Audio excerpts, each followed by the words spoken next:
Hello दोस्तों, इस video में हम लोग सीखने वाले हैं वृत्त के परिधि और क्षेत्रफल को कैसे ज्ञात किया जाता है। यानी कि सर्कल का पैरामीटर या फिर सरकमफ्रेंस बोल सकते हैं, और एरिया को कैसे फाइंड किया जाता है इस वीडियो में हम लोग बारीकी से जानेंगे। तो देखिए दोस्तों, सबसे पहले सर्कल के बारे में जानते हैं और इसके फॉर्मूले के बारे में जानते हैं, परिधि और क्षेत्रफल के बारे में। तो देखिए, ये है हमारा वृत्त यानी कि सर्कल। सर्कल इस तरह होता है और यहाँ पर जो बीचों बीच एक बिंदु जो होता है यानी पॉइंट्स, इसको हम लोग सेंटर बोलते हैं और इसे ओ के द्वारा दिखाया जाता है। ठीक है। अब यहाँ से ये साइड तक का जो डिस्टेंस है, यानी ये जो लाइन खींचा गया है ए पॉइंट तक, इसे हम लोग त्रिज्या बोलते हैं। क्या कहते हैं? त्रिज्या। तो देखिए, यहाँ पर लिखा गया है ओ ए जो है ना, यानी ओ ए का जो डिस्टेंस है वो त्रिज्या कहलाता है। यानी कि यहाँ पे कितना दिया गया है? 10 सेंटीमीटर। क्लियर है। अब इसी तरह देखिएगा कि एक वृत्त है और ए से बी तक का जो डिस्टेंस दिया गया है, यानी ए से बी तक, ये जो कुल लंबाई दिया गया है ये व्यास कहलाता है। यानी देखिए, ए बी जो है ना, ये क्या कहलाएगा? व्यास कहलाता है। ठीक है। और ये देखिए कि ए बी जो है ना व्यास है, तो यहाँ पर ओ बी यानी यहाँ से लेकर यहाँ तक का डिस्टेंस और ए से ओ का जो डिस्टेंस हो, यानी ये पॉइंट से इस पॉइंट तक और इस पॉइंट से इस पॉइंट तक, ये दोनों जो है ना ओ बी और ए ओ, ये जो दोनों है ना त्रिज्या कहलाता है। ठीक है। और त्रिज्या हमेशा बराबर होता है, यानी यहाँ से यहाँ तक का दूरी, यहाँ से यहाँ तक का दूरी क्या होगा? बराबर होगा।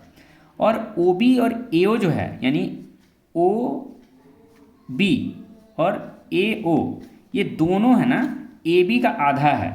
यानी कि त्रिज्या जो होता है, त्रिज्या यानी कि आर, वो व्यास को 2 से भाग दे देते हैं तो वो त्रिज्या कहलाता है। यानी व्यास का कुल जो लंबाई है और हमें त्रिज्या निकालना है, तो उस व्यास की लंबाई को, यानी यहाँ से यहाँ तक को व्यास कहा जाता है, इसे हमें 2 से भाग देना होता है तो हमारा त्रिज्या निकलता है। यानी कि त्रिज्या का फॉर्मूला जो होता है व्यास बटा 2 होता है।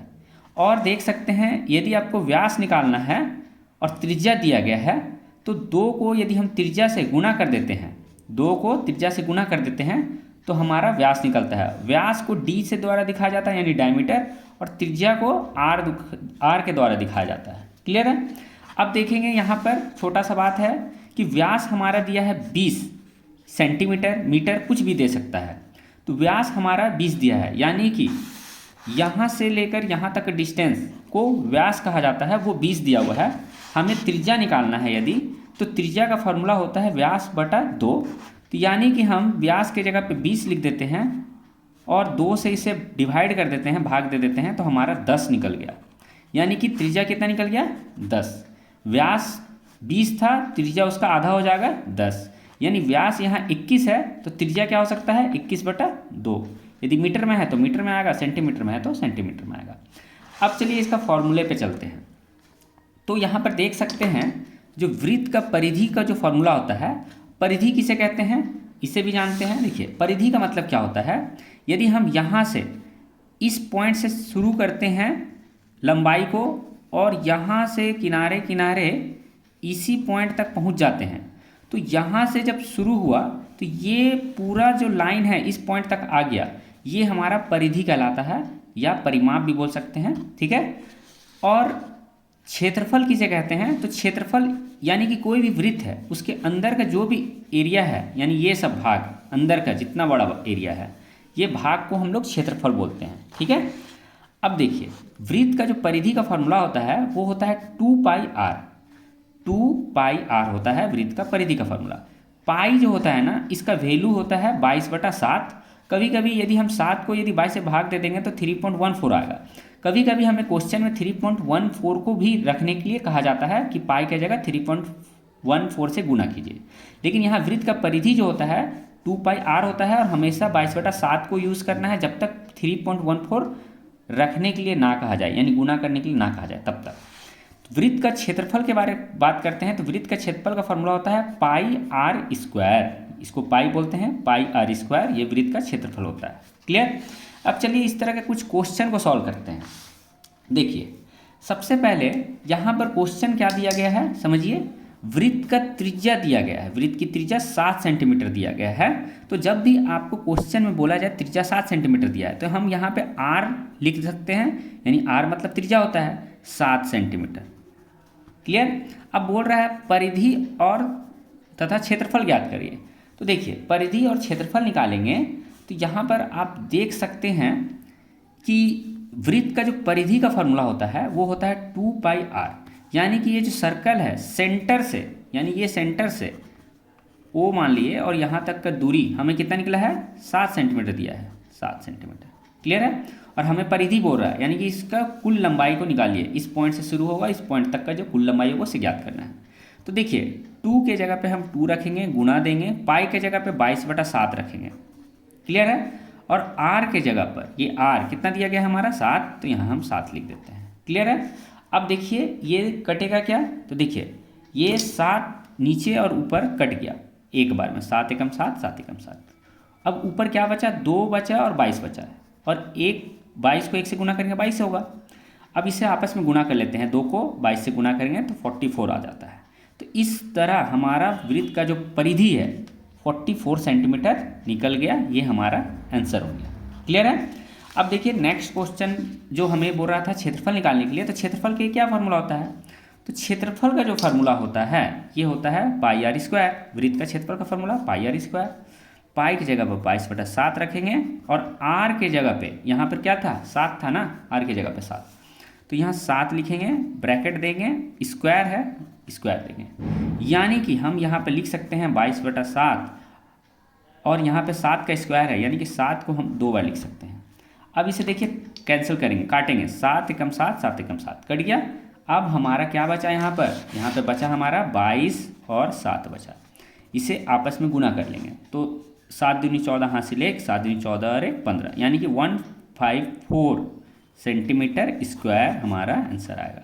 तो देखिए क्षेत्रफल में जब भी सेंटीमीटर स्क्वायर होता है और परिधि का जो लंबाई होता है डायरेक्ट सेंटीमीटर में रहेगा। क्लियर है। तो इस तरह क्वेश्चन को सॉल्व करना था वृत्त का परिधि और क्षेत्रफल के लिए। क्लियर है। अब चलिए कुछ क्वेश्चन हमें इस तरह भी पूछता है, देखिए इस तरह भी ज्ञात करना होता है। क्वेश्चन में दिया गया है कि व्यास दिया है 42 सेंटीमीटर, व्यास यानी कि 42 सेंटीमीटर, व्यास किसे कहते हैं, डी को, डी से भी दिखाया जाता है।